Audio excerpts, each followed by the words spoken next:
Hi there, bright stars. Our question of the week comes from two people this time. They're very similar in nature. So Carrie from Florida writes, how do you forgive someone who's an awful person and does awful things? And then an anonymous writer says, Dear Deanna, I have someone in my life who betrayed me, humiliated me, and broke my heart. The stress from that relationship and subsequent breakup was so bad that my chronic fatigue flared up. I was unable to work and I lost my home. It's now been years, but I just can't forgive him. Well, first of all, I am very sorry to hear that. It sounds like it was a pretty awful experience if it affected your health that badly. So I hope that you feel better soon. Now, one thing, when I'm thinking about forgiveness or about difficult situations that I need to be able to forgive, I have to remind myself that forgiveness is not about condoning behavior. It's not about approving of behavior, but it is about accepting that something has happened. We have to accept it because it's already happened. There's nothing we can do about it, right?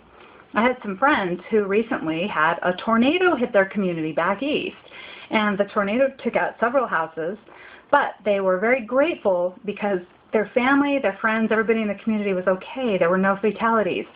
The tornado swept through. They had to accept it. They don't have to approve of it, okay, but they did have to accept it so they could rebuild. I had a client a few years ago, and she lost her home in a house fire, and that fire claimed dozens of homes in this area. However, she could not accept what had happened to her, and she got more and more depressed every day. She couldn't seem to move through her grieving process because of not being able to accept the situation. When she was finally able to accept what had happened, though, she was able to move through the grieving process. Now, she didn't have to approve of the fact that a fire swept through and destroyed her home and took away all those memories. She had to accept it. That's all. Just accept it. Sometimes we have awful people come into our lives and they do awful things. These awful things happen, and then they've happened. We can't turn back the clock. We can't go back. They have happened.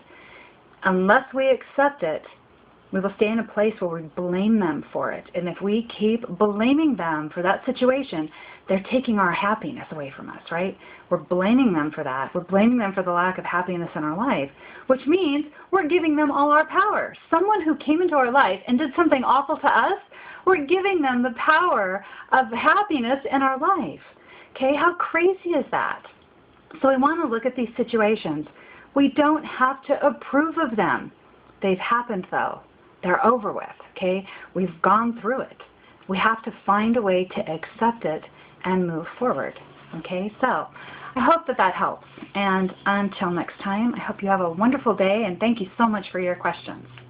Take care.